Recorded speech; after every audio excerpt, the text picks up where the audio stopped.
In this very special digital coffee extra, we're going to delve into those scary, but Sacha's going to tell us they're not scary, changes to chatbots that come into force tomorrow.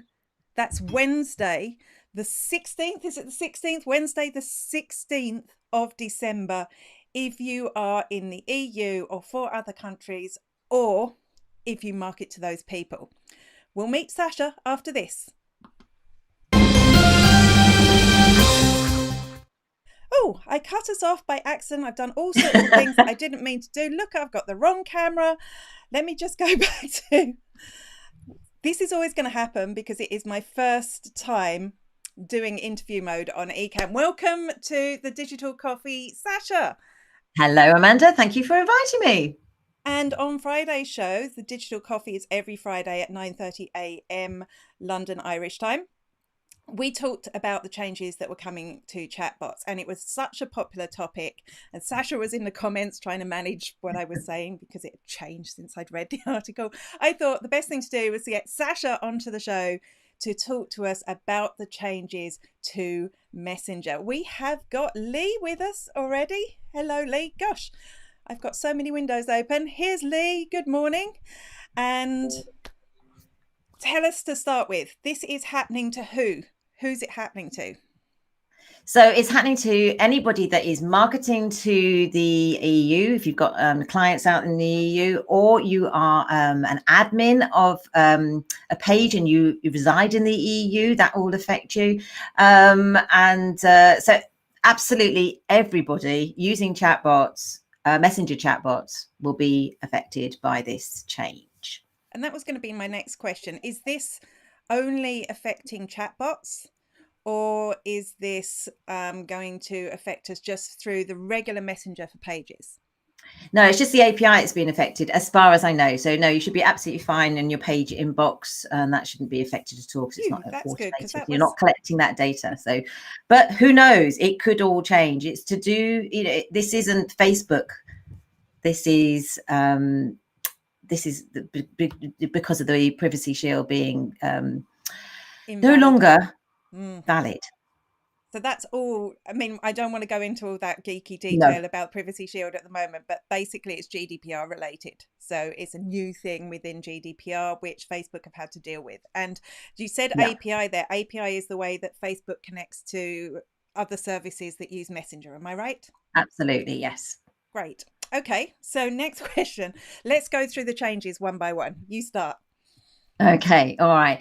Well, the main changes that basically a lot of the changes that were mentioned right in the beginning when Facebook released this, which was on the 4th of December. So we haven't had very long. There's a long list of changes. And since the 4th of December, we've had lots of updates in between. Okay, so some of the changes that are no longer. All right. So we'll start from the one that I think has caused the main concern to people. It's about when people are coming into your chatbot, not being able to see their first name, last name, etc., etc. That looks like they've put a fix for that, and that you can, with ManyChat, will be able to use a different API. I don't want to get geeky on you, but that you should still be able to see the first name and last name. So hurrah for that. If it's available for tomorrow, great. It might not be. So there is a suggestion of what you need to do, and I've given a link to Amanda, is that you just back up your existing data into custom fields, and all you need to do is click on the link that I've given you, install that template, and I'll do a quick tutorial in what to do next with it. But to back up your existing data, and then you can at least got that in custom fields. But that should be all right. It's not going to be as major a problem as we thought. That's good, because that just seemed crazy. You know, somebody's messaging you. It's like getting your email through Gmail rather than your server. You'd imagine that you can still see who's sending you the message. So it is a bit of a relief. And in exactly the same way with email, when somebody comes in and opts in on your opts in for email, you ask them for their first name. Okay, so worst comes to worst, that's exactly what you do with Messenger. The first message that you get is, what's your name? They let you give them the name, you add that, automatically gets stored into a custom field, and you can use that custom field then throughout the rest of the journey within Messenger. That's great. And Yeah, we're gonna post a link when the show's finished to your resources on that, so that's good. So Yeah, sure. that is a little bit reassuring because yeah, even if it's not up by tomorrow, that is kind of, it just seemed bizarre to me that I'd be messaging someone and I couldn't see who they were. So that's Yeah. the first one. Right, let's get on to the next change. Just while we're talking about messages and about seeing people, what won't change is when people are coming into live chat is seeing who you are. Okay, you are no longer, so if you've got more than one person managing your live chat, you're able to just you can see the profile of that person that you're speaking to. So therefore I would just suggest that you open it up by saying, I'm Sacha, how can I help? So they're going to see who we are. They can't see who They we are. can't say At who the we are.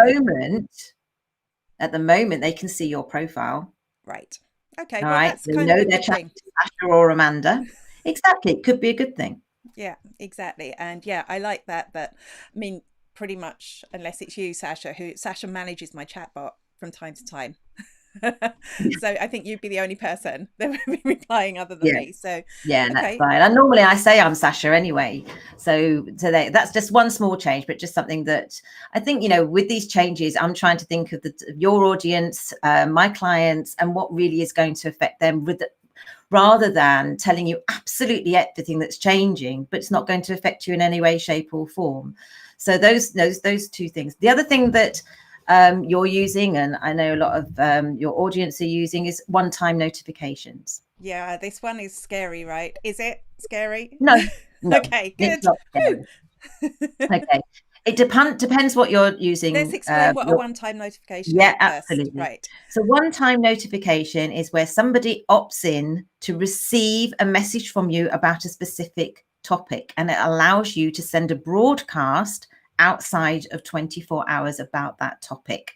So Amanda has it in for her show on a Friday. People can opt in to get a broadcast prior to her going live. Okay. So the way round that, with one-time notifications not being available, are two ways.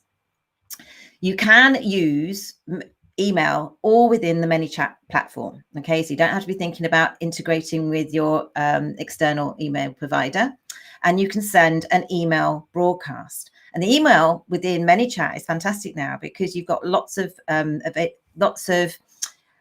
integration, so you can see if somebody has opened up the email and then send a different message compared to whether they've opened up it or not. All right, so what we might do with that then is make sure that email broadcast goes a little bit earlier than what we're doing with your one-time notification, so you've got some time for them to open it up and to send a further email if necessary, all within the same flow that you've already created. You're not having to Okay. as well.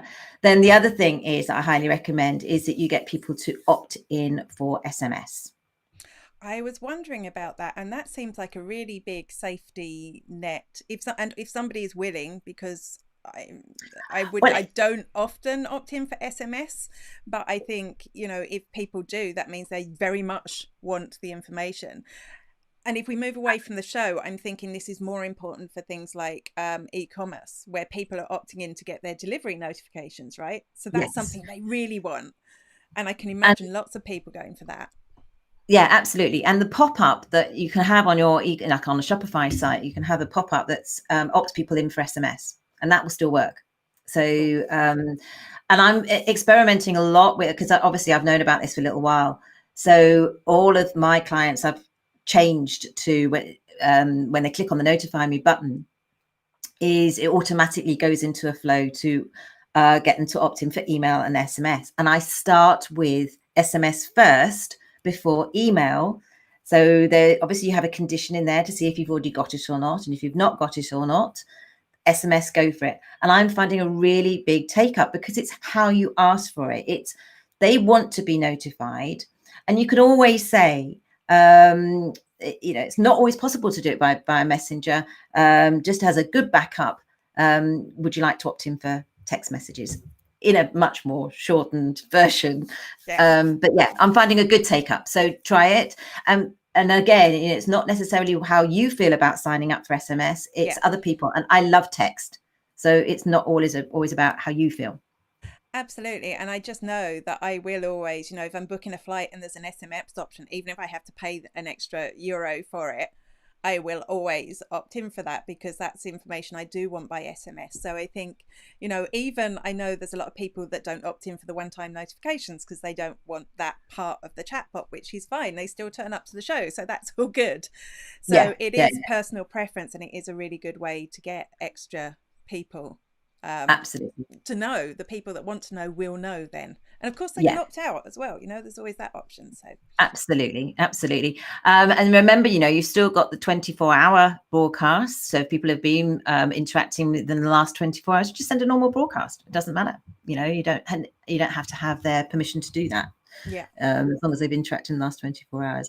And the tags will still work. So there is the event update reminder now. You're not to use it for Facebook Live registrations or anything like that. But a lot of people have what I would say are actual events, online events. Maybe you're doing something on Zoom, like an open day or something like that that's or on Zoom. workshop, Workshops on Zoom. Then that's absolutely fine. They register for that. And then when you send the reminder, you use the developer tag. And the developer tag is the event update reminder. And that's absolutely valid. But what you've got to make sure in the message that goes out, it's referring to what they registered for. So if, say, there is a registration number or an order number for that particular event, you registered for that on this particular day, this is your reminder. Then right. You'll have no problem. Don't use it to, and by the way, we've got this offer happening next week. Yeah. So that tag will work for reminders, but not for Facebook Lives. But not for Facebook Live reminders with an event. See, that's it. I don't want to say yes at the moment because I do know where people have had warnings from Facebook for doing it. I think more to do with the fact it's the wording they've used when you're reminding somebody. So it might be worth testing, but that comes with a caveat and a warning that I don't want your Facebook page affected by using it. So we've steered away from Facebook Lives, but it's something that's an actual event. Okay, that's interesting to know. So, and what happens then is if you get that, do they take your whole page or just your messenger away? So people can mitigate the risk. Yeah, it's messenger that they will give you a warning. All right. Very rare that you'll get an instant block. They will give you a warning, but you avoid those, you ignore those warnings at your peril. If you you get a warning and you do absolutely everything to find out why that warning happened, and you remove absolutely everything that it could be connected to, so you do not get a warning again. Pages get blocked because they get a warning, get another warning, and ignore it, and it gets blocked. Right. Okay. Good to know. One thing that I found interesting, I'm sure you were coming onto this anyway, was the we did one-time notifications, the growth tools that aren't the comment growth tools, because I think I read this 4 times before I realized comment growth tools weren't affected. So let's talk about what growth tools are, what comment growth tool is, and then what changes are going to be there. Yeah, brilliant. Okay. So the comment growth tool, which is again not being affected because it's just connected to a different API. Does this make sense? No, but don't worry about it as long as we know we can still use it. So the comment growth tool is where you somebody comments on your live or your post, and you've got it connected to your chatbot, and it will automatically bring them into the bot to respond when they comment. Okay, right. So great way of building your getting people into the bot and then integrating with your email, SMS, etc., etc. Great, going to work, no problem at all. And at the same time, we've also got where we can automatically like that comment on the post, and we can automatically reply within the comment on the post. So it can say, thanks for commenting, we've just sent you a message in Messenger. Okay, that's something you haven't got yet. So we'll talk about that after. So that's still working, which is great. And you can actually convert that into a Facebook ad, into an engagement ad. So that's a great way of monetizing, getting people as far as ads are concerned. Growth tools, ref URLs. That's the other option that we use to people click on a link to come into a particular flow. So it could be, we've got a link for people to register for your live event, your live show on a Friday. Okay. At the moment, so if somebody clicks on that link, it'll bring them in. They'll have to click on a get started button in order to trigger the rest of that flow, to actually come in and subscribe and get that information if they're not already a subscriber. What will happen, and then after that, when they click get started, it will take them straight into that flow. Okay, what's going to happen now is it won't take them straight into that flow. There are two things that could happen.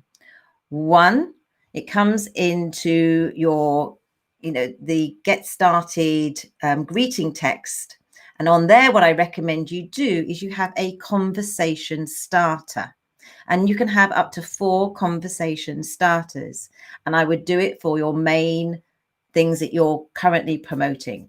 So the conversation starter would say for Amanda, how do I register for the digital coffee? They click on that, it's going to take them straight to that flow. Okay. All right.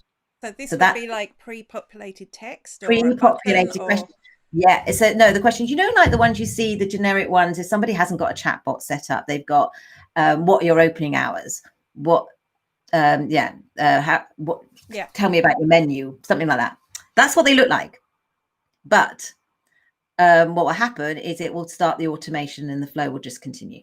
So that's great. So you're not having to worry about it because you've got your fallback there. You'll be able to have those questions. I'd recommend one of the 4 conversation starter is, how do I find out about your products and services? And you connect that to your menu gallery flow that you might have already. Oh. Okay. So just be very mindful of those 4, and you can keep swapping them out. You can keep changing the wording and optimize it to get better. Right. So that's what happens with those. Any ref URL links that you've got in existence out in the world that you don't know that you've got, they're out there and people click on them, they will get taken to that greeting text if they're not a subscriber. If they are a subscriber already, it's just going to take them to the messenger inbox. Okay, so there won't be anything triggering there. So what you need to do with any of your ref URLs going forward, if you're putting them, say, on a Facebook post or on a website, saying, click this link to get such and such, you'll say, click this link and type, and then just put a keyword in. So you could be, click this link and type digital coffee. Right. And that will also trigger the flow. So that will help you as far as any of your existing subscribers are concerned. And I was just thinking, because I know you're a fan of Pretty Links, I'm a fan of Pretty Links. Lee, who's on the call, is using Pretty Links. So for anyone that doesn't know what a Pretty Link is, it's like it's a WordPress plugin. I don't know if you can access it elsewhere. And you can create your own links, like short links, a bit like Bitly links, but they can be, in my case, spiderworking.com/coffee. The nice thing about Pretty Links is you can go in and you can change where that Pretty Link sends people to. So where I know all my ref links are spiderworking.com/coffee, I can go and change that and maybe send it to the landing page on my website or send it to something else if I want to, if I'm worried about people turning up in the wrong And I would just think for now, you just want to monitor it, see how things go. A daily checklist for me would always be to look at all my new subscribers that are coming in, because you can see that and see the flow that they're taking. And then you can make tweaks along the way. Is not to panic and start changing everything that you've already got. Mm-hmm. And then realizing that tomorrow Facebook or ManyChat put a solution in place to solve it. So that's what I would do. Just gradually, and don't panic, just gradually look at what's coming in. But I think that solves that issue as far as the ref URL links, the growth tools coming in. So those are the 2 main things. And then the other way of people getting people into their chatbot is using messenger ads. Mm-hmm. All right. So that is no longer, but using JSON. I don't want to confuse anybody, but every time you've created an ad, right, you've used what is called the JSON visual keyword method. That still continues. There will be no problem because they're using a keyword. And when they type that when they click on the button with the keyword, it's going to take them straight into the flow that you want them to do. The only thing you've got to do is change the objective to traffic rather than messages. And also, I got my notification on ad accounts yesterday that, I mean, already since a couple of weeks ago, for those of you who watch the show, you'll know you haven't been able to optimize for messages. But also, I was still getting the data about how many messenger conversations were started. Not anymore. I got the thing pop up today saying, as of tomorrow, I'm not going to be able to see that information. Yeah, but then you've got the data within ManyChat. Yeah, and actually the data within ManyChat, as we've discovered on campaigns we've been working on together, is far more accurate because it's going to tell you who actually subscribed and went through the flow rather than just click the button. Absolutely. So really not a lot of changes as far as I'm concerned, because I've done that, used the keyword the whole time anyway. So that's what I recommend you do, so that you can still do paid advertising to bring people in. There was one more thing, because we've talked about buttons a lot, and I don't know, has this changed? But there was one thing that I just thought was really strange that came up, which was buttons. So buttons are, they kind of, there's two ways. You can have like text that you click, and you can have buttons, and they're different things. And buttons are only going to show on mobile devices. As of yesterday, that may not actually be the case anymore. Well, it did seem kind of ridiculous. Yeah. We've seen something in the back end of Facebook that makes us believe that actually you're still going to be able to see it on desktop. Not 100% sure yet. However, caveat to this, right? I would say the majority of people are on mobile. This is it's ridiculous, right? I know. If you were going to take it away from somewhere. Yeah. So what I don't want people, I know, it doesn't make any sense. What I don't want people doing is changing all of their flows and taking all the buttons out when the majority of people that are going to be coming through are actually using their mobile. Yeah. So what you could do, I mean, as I say, I think that this isn't going to be an issue anyway, but if it is an issue for the next week or so, what you could do is in your first message, you can just say, for the best user experience, please use your mobile. Okay, because even when you're on desktop, where is your mobile? Where's my mobile? It's here. It's always next to me. It's supposed to be here, because Andrew and Pete showed this study that said if you have it on your desk at all, that your productivity goes down. But yes, it's here.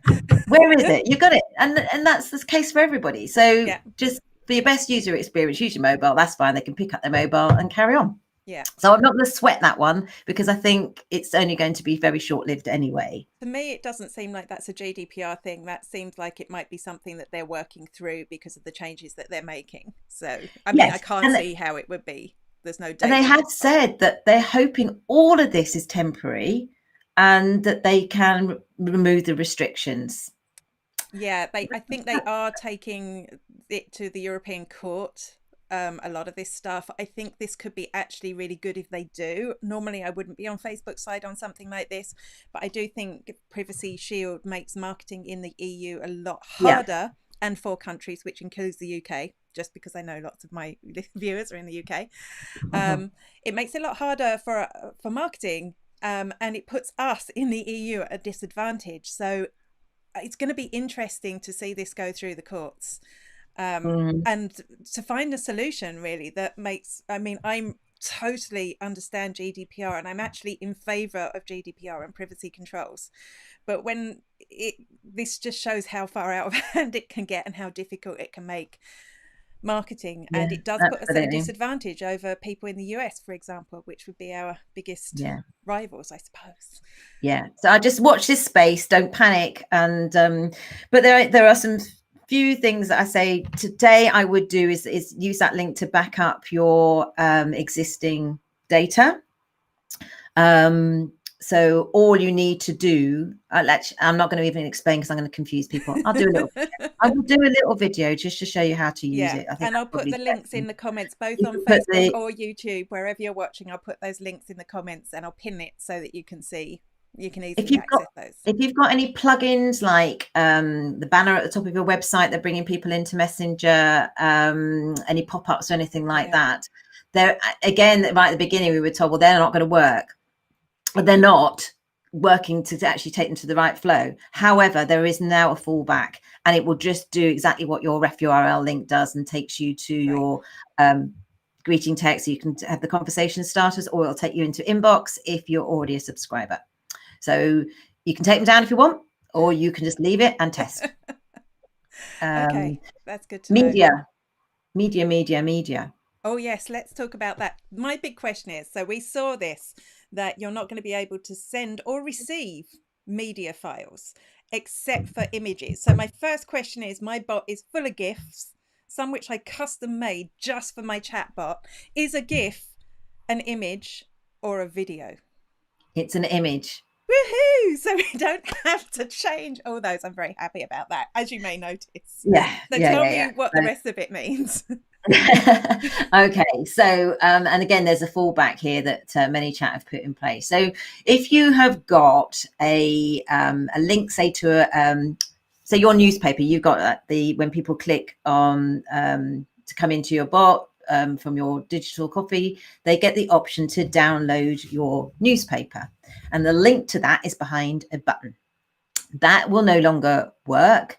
But there is a fallback within ManyChat, and it will automatically just convert that into a text link, so they can actually just click on that link and get it. So, but when you're creating your bots or editing any of your bots, all I would do is just take the link away from the button and have it as a link in the text. Okay.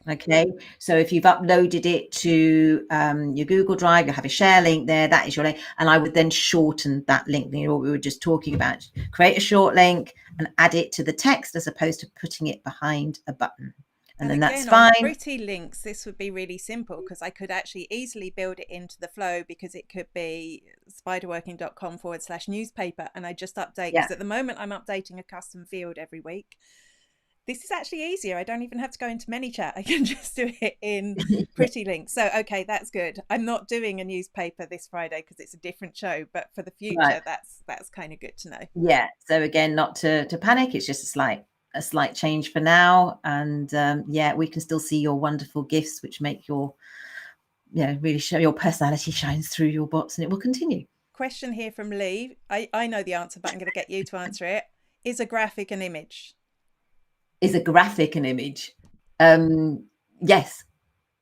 Yeah, it is. It is, unless it's a PDF.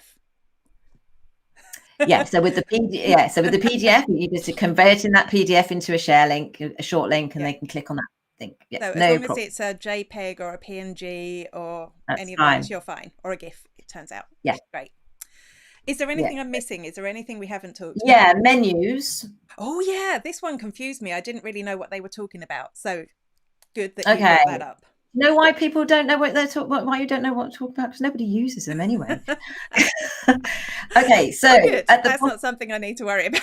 No, you do need to know about it. So when you go onto the message, you'll see what I call a hamburger menu down on the bottom right or left up into when you're looking. 3 little lines, There's 3 little lines.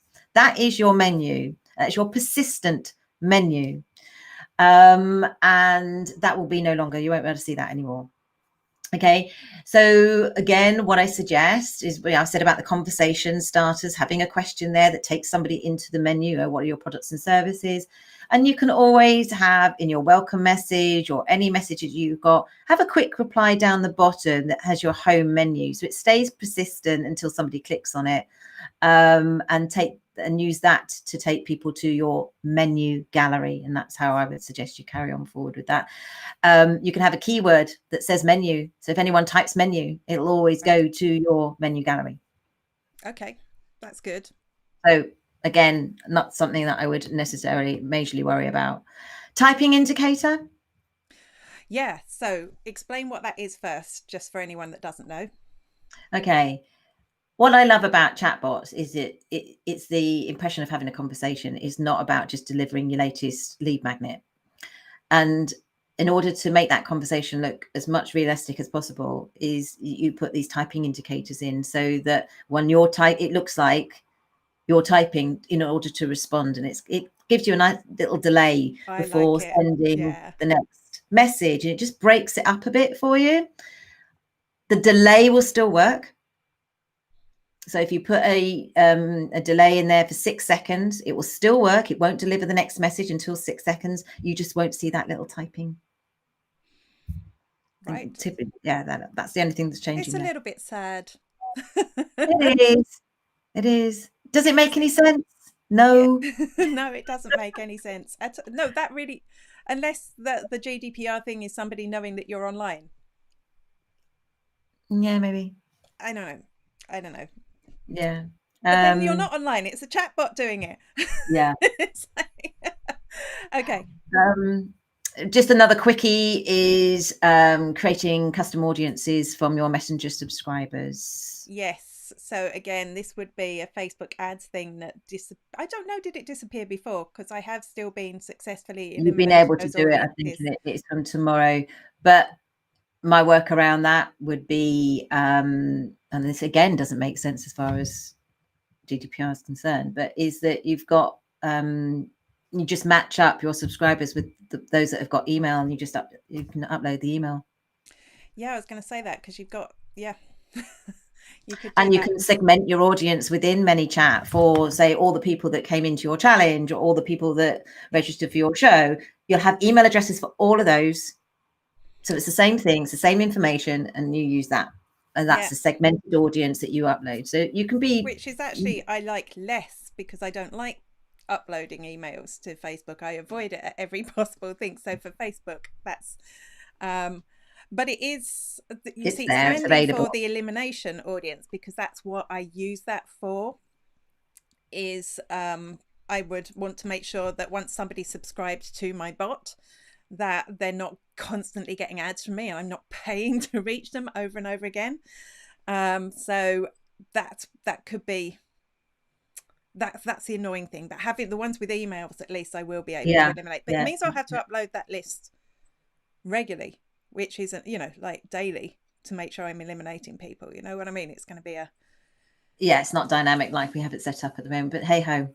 We have a comment from Barbara saying she's just tried to log into ManyChat and she can't get in. Maybe they're doing some updates. Possibly. Let's not even after the Google outage yesterday. Let's just touch wood. Let's not. I'm sure it'll sort itself out in a minute. But they are doing their best, bless them, to be honest, to just help us as much as possible. There's actually now a condition in there that you can tell whether somebody's from the EU or not. So you can have that at the beginning of your flow. So that's great for the guys out in the US. That's actually, sorry, keep coming up with other questions. Another question is, so if I'm based in the EU, which I am, I'm in Ireland, and I have American subscribers, does this apply to them? No. So I can keep doing everything that I want to. I was just wondering because my page and I'm in the No, well, actually, no. Yes and no, because you are an admin of that page, therefore your pages actually changes. So yes, I apologize, that was incorrect. You are affected because you are an admin of that. So yet another reason that it's just, we should be able to market to America. It's just anti-business, really. So the other way around, I've got clients in South Africa and America. I will come off their page as admin, and as long as they are admin of ManyChat, I can then be an admin as well and manage the ManyChat side, but I won't be a page admin. And then everything should, fingers crossed, actually, I think, this will is be going to okay. be bad for social media managers who manage pages in the US and they're based in the EU. They're going to lose work. Okay, we said we were going to keep it upbeat, so I'm not going to go into Hang on, we just have a question from Barbara before we finish off, and before would having an option at the beginning of "Are you EU" make a difference? That condition is there already, Barbara, and it won't work until tomorrow. But if you go and have a look in ManyChat, you'll now see that you can have that as a condition at the beginning of your flow. ManyChat have already put that in, so it will be able to filter people through. But to be honest, I'm not sure it's worth the added aggravation of creating a different flow for each branch. I just think at the moment, if we can't market to anyone else anyway, if we're an admin in, so I guess if you're in the US, it might be worth doing. That's for the US. It's going to help them. It's really probably not making any blind bit of difference. And obviously the other countries are outside Europe, like Australia, New Zealand. And sure. The rest of the world that we ignore, we just think that these big two. Yes. Not Yeah, forgetting you, all you absolutely. other wonderful countries I wish I could travel to right now. Yeah. So disclaimer, everything that I've been saying to today may well change, not only tomorrow, may change in 60 seconds time. So yeah, put a timestamp this. So this is 10 o'clock on the 15th of December. Yeah. And sorry, not 50, yeah, it is 15th of 15th December. of December today. And it could all change. But I'll keep updating you, Amanda, so that you can yeah, we keep might do another one of everyone. these if there are a lot of major changes again. Yeah. So, but it is, take a deep breath, don't panic. It'll all be all right in the end. And I like the idea, build your email list, build your SMS list. It's always your backup, and look at other channels as well. I'm on YouTube now. Didn't help yesterday because I went, great, the channel that I chose, which is YouTube and Google to promote my business more on, has now gone down everywhere. I did have a little panic yesterday when I went, how long is Google going to be down for? It's like half an hour after I noticed it was back. But do use the email within ManyChat, because I say it's all within the same flow, and you can have a delay in there that is automatic. So if you want that broadcast, so somebody registers on the Monday, you want the email broadcast to go on the Friday at 10 o'clock. That's fine. You can put that. You can put delay until Friday 10 o'clock, and the email will go out. You're not having to fiddle around with any third party there. So use that. Okay. So Sacha builds my chatbots and from time to time maintains them. Currently not maintaining, but we're talking about that afterwards. And Lee, who's been watching, she builds her chatbots. And Barbara, I think you've been working with Barbara as well, helping her build her own chatbot. Yeah. So if you want somebody who knows and can keep on top of this, and I think this is the advantage of outsourcing, is I don't need to worry, right? I can talk to Sacha and Sacha can fix it all for me. So if you want someone to do that, I would highly recommend Sacha. So Sacha, where do we find out, and what's your schedule like? Are you able to take on crazy? Can't take anybody on at the moment, but things might change in January, middle of January onwards. But crazy times at the moment. But do contact me either from a Facebook page, but if you just Google Think Outside the Bot .co.uk, you'll find me on all social media channels, and you'll find my website. So Think Outside the Bot, you'll find me. That's fabulous. And if you are a regular viewer of the Digital Coffee, the main show, if you're watching on YouTube, don't forget to subscribe and click the bell on the channel, because that does all my chatbot work for me. Sends you a notification that I'm live, always coming up on my phone that I'm going live to remind me. If you are watching on Facebook, we're working on the chatbot at the moment, but the show on Friday isn't a news show. It is a predictions for 2021 digital marketing. So you can tune in then, subscribe to the Digital Coffee. I'll keep you updated with anything that happens after the 8th of January, which is the next show, because I'm taking 2 weeks off the show for Christmas. So there you go. That's it. Subscribe to the Digital Coffee somewhere and you'll keep up with this news.